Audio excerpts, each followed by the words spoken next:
چا تپوس کړو چې زکات کیږي په چا اصول او فروع باندې نه کیږي. ته چې چا نه پیدا یې، ستا مور ستا پلار، نیاګانی، نیکونه، غور نیکه، ټر نیکه، کر نیکه، داسې ورپسې ځه. دا اصول دي چا نه چې ته پیدا یې. زوی، لور، نوسه، کړوسه، کوده، پرده، داسې ورپسې ښکته ځه. چې کم تا نه پیدا دي لاندې ورپسې ځه، په دوی زکات نه کیږي. او ته چې چا نه پیدا یې پاس ورپسې ځه، په دوی زکات نه کیږي. کرور غریبی پی کیږي، که خور غریبی پی کیږي، که ترور غریبی پی کیږي، که ماما غریبی پی کیږي، که مامازه غریبی. مړه خو چې څومره خانه خراب دي په دې نورو غریبانو ټولو کې. تاسو خیال راغی؟ اصول او فروع دا یو ټکی یاد لرئ. ته چې چا نه پیدا یې، مور او پلار، پاس ورپسې ځه. او تا نه چې څوک پیدا دي، ځکه چې دا خلق په دې مال کې تا سره شریک دي، نو دې وجې نه په دوی زکات نه کیږي. زمونږ په دې ملک کې دې میاشت کې خلق زکات ورکوي.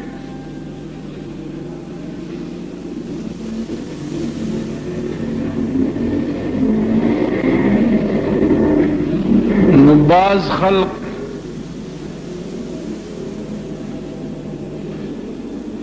داغے تفصیلاتنا واقف نہیں.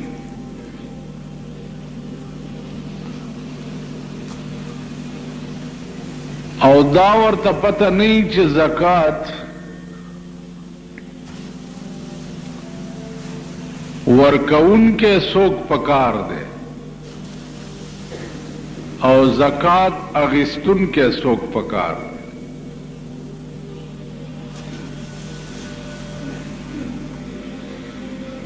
دیو جنا دا یو سو ضروری مسائل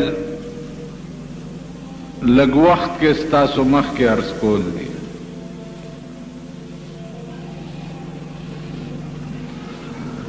دا قرآن کریم آیت کریمہ چی ما ستاسو مخ کے ولست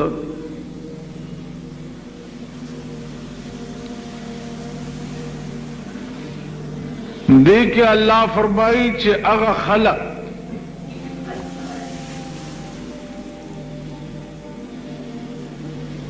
چې کم سره او سپین جمع کوي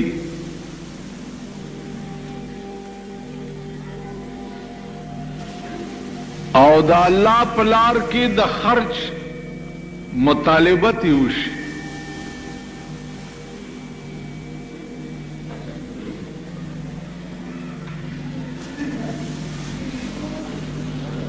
او د په دغه وخت کې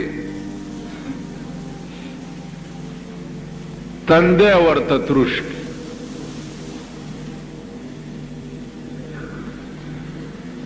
دویم ځل مطالبت یوشي نو ډډه ورته واړی. دریم ځل مطالبت یوشي نو شاکی ورته او تینا روان شي.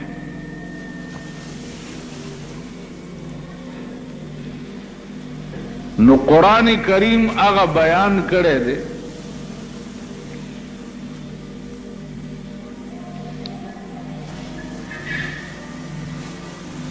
چکم خلقنا دا خرچ مطالبہ وشي او دا سڑے دادری صورت اختیار کی.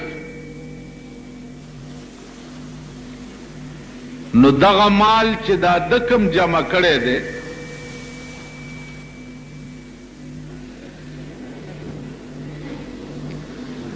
دا به یحما علیها فی نار جهنم،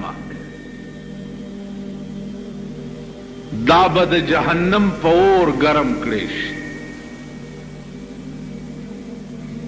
دا سره زر او دا سپین زر دا به د جهنم په اور باندې ګرم کړی شي. فتقوا بها جباههم، ناول بپی د دې سړی تندیل داغ ورکړي چې تانا د خدای په لار کې مطالبه وشوه او تا ورته تندی تروش کو نو اول به پیدا تندی وداغي بیا په دویم ځل چې مطالبه وشوه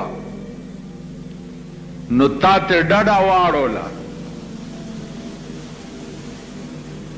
نو فتقوا بها جباههم وجنوبهم نو بیا به دې پې ډډو له داغ ورکړي په دریم ځل چې مطالبه وشوه تا ورته شا کړه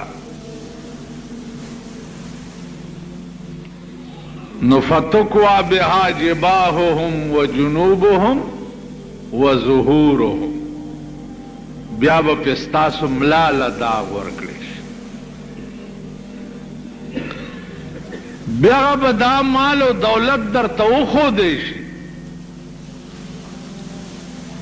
او درته به ووایي چې هذا ما کنزتم لانفسکم دا هغه مال دی چې تا د خپل نفس د خوشحالولو دپاره جمع کړی او د خدای په لار کې مسکین او غریب ته دې نه ورکو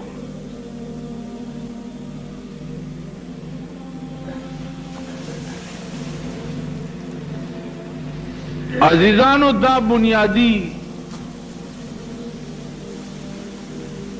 قانون دے داغا چا دا پارا چی سوک دا مال دا جمع شوقی ہوئی لیکن دا اللہ پلار کے دا ورکڑی شوقی نہیں نو د دې سړی انجام چې دی هغه بدای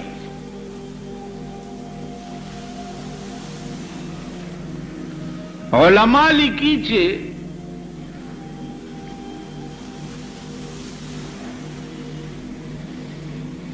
که یو سړی ډېر تقوادار او پرهیزګار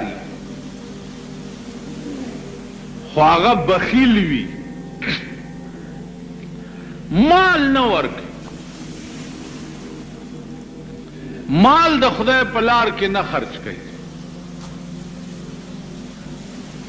نو وی البخیل عدو الله وی بخیل چې دی دا د خدای دشمن دی ولو کان زاهدا اگر کده ډېر تقوادار او پرهیزګاری خو چې بخیل وي دا د خدای دشمن دی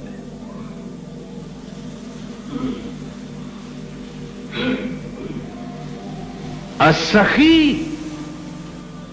حبیب اللہ ولو کان فاسقا سخی دا خدای دوست ہے اگر که په ظاهر ډیر ګناهګار ښکاري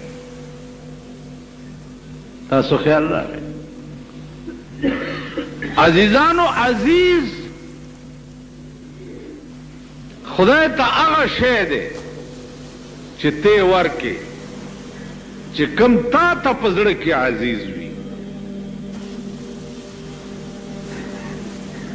چې کم شی ته ډېر خوښې او هغه شی بل له ورکې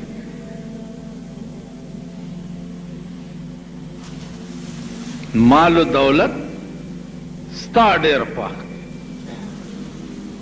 نو چې ته د ځان نه په بل باندې ترجیح ورکې او هغه له ورکې دا سړی د خدای دوست